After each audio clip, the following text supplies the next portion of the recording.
Welcome to the 6th Scouching Report. This time we're going to be going back to the United States Development Program and profiling a defender not too many people are talking about. He goes by the name Dominic Fensore. Fensore is a 5'7" left-hand shot defenseman who's ranked 68th in North America by NHL Central Scouting. And for all of the typical issues that might come to a defender that is that size, I think Fensore crosses a lot of boxes that will help him overcome that. Fensore is a hyper-mobile offensive defender, but that does not mean that he's any kind of slouch in his own end. I think he brings a lot that a lot of people kind of seem to miss when they see how he moves around the ice. So if this is your first time watching a Scouching Report, the way that we profile a player is that we look through 5 different categories: think, move, get, pass, and shoot. Within each of these categories, we give a player a number and a letter grade, where the number indicates the general tier a player plays within, and the letter indicates the amount of consistency that player has in that tier. So the first category we look at is think. How does Dominic Fensore think the game of hockey? Now let me get this out of the way. Dominic Fensore isn't this kind of wizard defenseman that everyone's going to be clamoring to draft, but he is a very, very solid player at all ends of the ice, more so in the offensive end, and where he really shines is when the puck is on his stick and he's carrying it up the ice. Fensore is a hyper-mobile offensive defender, but I think he brings a lot more in terms of playing bigger than he is on paper in his own end. He has a lot of strength and a lot of tenacity for a guy his size, and when the puck is on his stick though, he's off like a shot up the ice and is arguably one of the best skaters on the team. The thing I really like about how he seems to process the game is that he does seem very aware of what his limitations are. He doesn't put himself outside of his comfort zone with respect to his size or strength or lack thereof by jumping into situations that he just won't win. But he does play a very smart, reserved game and does not often find himself really out of position. The problem with a lot of defenders his size is that they get muscled off the puck or muscled away from in front of the net way too easily. And yes, that is there a bit in Fensore's game. But there are a lot of pros that outweigh the cons, especially when the puck is in the offensive end. At the very, very least, he knows how to run a power play, and I think there's a projectable amount of talent there. When it comes to rushing pucks up the ice, especially on a power play, I think he'd be very, very valuable. And at even strength, paired with a more strength and power-based defender who can move the puck like he can, I think there could be an interesting case for a pair of players there that could do well at even strength as well. Fensore is perfectly capable as well of jumping in from the blue line and jumping in for a rush. I saw him jump into the offensive zone for a tip a few times, which is something you don't often see from a defender. And when you're on a team as talented as the US national program, he was usually covered for by a teammate. And if teams in the NHL can help cover for him that way, and he can bring that ability to jump into an offense to the next level, there could be a really interesting attacking defender there as well. On the negative side, he can overcomplicate things, especially when the puck is on his stick. I think he also is aware of how good he is with the puck and how good his passing game is, and he might get a bit ahead of himself. And I think that over time in college, he's going to need to iron out things and simplify his game, because someone with his size and his talent will just need to focus on moving pucks efficiently up the ice if he can't do it himself. And the other negative I see in the think category is that sometimes I'll see him abandon his defensive responsibilities if there's a shred of a possibility the puck is going up the ice. He will jump into a rush from time to time well before the rush develops. Now that's not always a bad thing, it's just a sign of aggressive play that might burn him down the line. So in the think category, I'm giving Fensore a 2B. Again, I don't see a super well-polished, thinking two-way defenseman here, but he does know when to rush the puck up the ice himself. He can find seams up the ice and use his mobility to get around the ice really effectively. And yes, there are times where he abandons his responsibilities in his own end, gets rubbed off pucks, tries to overcomplicate things, but I think there's a lot to really like, and if he can capture the positives of his game and just focus on being a simple, puck-rushing defenseman who can jump into an offense, I think he could be really special. The next category is the move category, and to be honest, this is by far his best trait. I have not seen that many players in this draft that can skate as well as Fensore can. Now, that might be because of his size, making him look a little bit faster on the ice, but when I see him play and when I see him rushing pucks up the ice, not very many people can keep up with his foot speed. It's actually pretty crazy. He might be one of the best skaters on that team that is not named Jack Hughes. He's a fantastic skater who can generate a lot of speed in just a few short strides, and when he gets the puck going up the ice, it's very hard to stop him, and he was a monster at generating defensive exits and offensive entries with the puck on his stick. And when you have a defenseman who can move as well as he can and control a puck at that speed like he can, with that puck on a string mentality that so many people throw around, I think that's a very, very good frame to build a player around moving forward. It's much harder to catch up in that aspect than it is to start that good at that aspect and then build around it. He's an extremely shifty skater as well. He's able to use lateral movement and agility to fake off defenders, and if someone does come after him, I think part of it is his low center of gravity, because he often finds himself finding routes around defenders to keep that speed up, which is another trait that is going to take him a long way at the next level, I would think. So in the move category, I'm giving Fensore a 1B. I think he is one of the best skaters, at least in the USHL, that I've seen. The other thing to note, he's almost ineligible for this year's draft with a September birthday. Just a week later and he'd be going to college and then be draft eligible next season. So he has a lot of room to grow, I would think. And with a guy who can skate like that, I think the sky is the limit. The next category is the get category. Now here's where things get a little bit more complicated for Fensore. Being so small with such a slight frame is going to be an issue for Fensore that he's going to need to work around moving forward. Really big power wingers that are on the opposing team that have the puck on their stick are really, really hard for Fensore to really keep up with and knock pucks off of. But for all of his shortcomings, he really isn't a slouch. He does just about as much as he possibly can to keep up with play, stay heavy on forecheckers, and do whatever he can to get that puck off whoever has it. So if his gap control and skating in transition can take a step, I think that he will be at the very least a competent defender at the next level.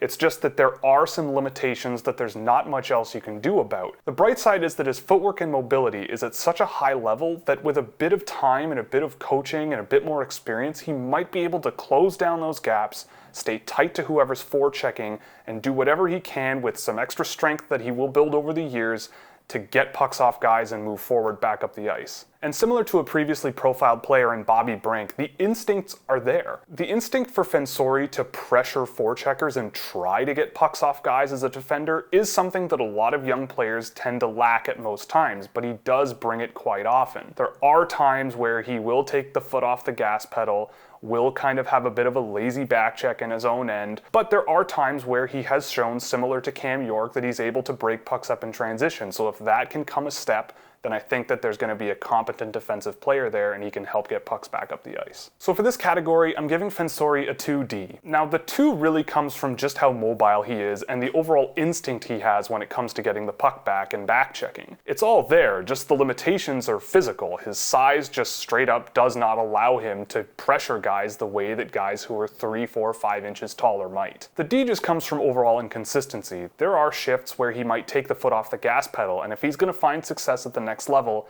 he's really going to need to have that motor running a lot more on a back check or in his own end to ensure that he keeps pressure on offensive players. The next category is the pass category. Now, Dominic Fensore is among the most efficient passers I've had the pleasure of tracking this year so far. He is capable of playing conservatively and pitching and catching with his partner if he needs to save some time or make a play develop in front of him, but he's also capable of being very aggressive with his passing, moving pucks through the neutral zone, going for the stretch passes with guys at the offending blue line. There's a lot of tools in his toolbox that can come out here or there that really surprise you, and when the puck is in the offensive end, he is willing to jump into the rush, jump into an offensive zone and go cross ice with a pass if he sees one there. So he's certainly not afraid of trying a lot, but when it comes to keeping his game simple, he's more than capable of doing so very efficiently, which is also something that I think will help him at the next level. Now on the negative side, with players like him, it's very common to see some straight up boneheaded pass attempts. There were just situations where Fensore looked like he was trying too much, stuff that rarely ever works at the NHL level, if ever. Now that doesn't mean what he's trying is impossible. It just means that if he's going to be that kind of a passer at the next level, he's going to need a lot more experience and a lot more refinement with his pass selection to ensure that those passes reach who they need to reach, because with his size, again, if he's caught up the ice, even with his speed, it's really tough for him to get back and back check properly and get that puck back. He really needs to ensure that when he's on the ice, the puck is in possession for the team that he's playing on. So in the pass category, I'm giving Fensore a 1D. He has really remarkable offensive vision. When the puck's in the offensive zone, what he's willing to try as a defenseman will really take him a long way as long as it works. The downside is that a lot of the time it doesn't work, and when he's caught deep in the offensive zone, it can cause a lot of problems for his teammates because he's not the type of defender that's going to be able to get back in time, even though he is one of the best skaters on the team. So at the very least, with the type of passing that he brings to the game, I could see him being a very good power play quarterback at some point in his career. So if he can learn that in transition up the ice, he might need to play a little bit more conservatively and just focus on possession, I think he's going to go a long way because of the vision that he does bring when the puck is in the offensive end. So the last category we look at is the shoot category. Now, like a lot of other defensemen, especially at this level, he isn't the biggest shooter around. I didn't see him taking a ton of shots from the point, but he did seem a little bit more willing to do so than some of the other defenders that I've tracked. Where Fensore's shooting instincts do take a step forward is when he jumps in from the blue line to jump into the offensive zone. He's willing to go to the net, get high, medium danger chances, and even turn around facing his own team away from the goalie and go for a tip. I've seen him do that a few times. So in terms of an offensive defenseman really deep in the offensive zone, he will go for high and medium danger shots. It's just not often the case that he's relied upon as a real shooting threat. When he does shoot the puck, he does have a pretty good one. So if he does become this power play quarterback that he could be one day, as a one-timer option on the right side of the ice, I think there could be an interesting player. It's just going to take a while for him to get to that point because of his shortcomings in the other areas of the game. So in the shoot category, I'm giving Fensore a 2B. His shot's pretty good. He can really let them fly and he can really jump into the offensive end and get better chances for himself, and he has scored a few goals this season that way. He often isn't shooting the puck quite a bit, but when he does, it's a quick, efficient shot that usually gets to the net. So he brings a lot of offensive versatility. He's a great passer in the offensive zone and his shot is pretty good, so I think that overall there's an interesting package there for a defenseman down the line. So the way that we wrap up these videos is we look at the best part of a player's game, the good part of a player's game, and the not so good part of a player's game. And with Fensore, it's obvious that the best part of his game is his mobility and skating ability through the ice. On one of the best junior teams that I've ever seen play, he is probably the second best skater out of all of them. His speed is fantastic, his footwork is fantastic, his agility is great, his body positioning ability is really, really good, especially for someone his size. And when you start with that kind of a profile, I think the sky is the limit for any defenseman. And an underrated bonus that comes from his skating and mobility is that he's a left-hand shot defenseman, but I found him often playing the right side of the ice. And anyone who knows anything about defending in the NHL is that you would like to have your defenseman playing the side that they shoot. It makes it a lot easier to corral a puck if you shoot left and you have to grab a puck coming up the left-hand side of the boards, as opposed to being a left-hand shot trying to gather pucks coming up the right-hand side of the boards. But with Fensore's mobility and with his skating ability, he's able to do that pretty easily and move that puck over to his strong side so he can keep an offensive possession going. The good part of his game is his overall vision with the puck. Yes, sometimes it's not there, but what he's willing to try and what he sees on the ice is really, really nice. And I think with someone who can skate like he can and find open space like he can and fight off defenders like he can, I think there's going to be an interesting case for a puck-moving defenseman. And in the offensive zone, he can really take over a possession and move pucks really efficiently and find open men and go cross ice if he needs to. The not-so-good part of his game mostly comes from his size. And yes, of all people, I should not be one to talk about how size is a limitation. But in Fensore's case, at 5'7", it is a limitation. He can get rubbed off pucks quite a bit. He can sometimes get boxed out by big, strong wingers who move around him with the puck. And while he brings a lot of intensity when trying to get the puck back, sometimes it's just never going to be enough for someone his size. He's going to need to rely on other people to generate those loose pucks that he can pick up and move up the ice. So overall, I'm giving Dominic Fensore a 2C. Now, I think there's potential for him to be much more than that, but I think that being realistic, that's probably where he's going to be. I wouldn't be surprised to see him never make the NHL one day, but I think that if things go right with someone who can skate like he can, the sky really is the limit. With Fensore's game, it's a question of risk management and what value are you getting if you do draft him. I think with someone who skates like he can, you're getting tremendous value if he's available in the, say, 3rd or 4th round, like where he's projected to go. You have to think if the pros outweigh the cons. Certainly he lacks a lot of size, he lacks strength, but his strength in his game lies with his puck control and his speed and his offensive vision, which I think he has in spades, and I think outpaces a lot of other players that will be drafted ahead of him. And the last thing I'll say about Fensore is that defensemen with mobility like he has don't really grow on trees.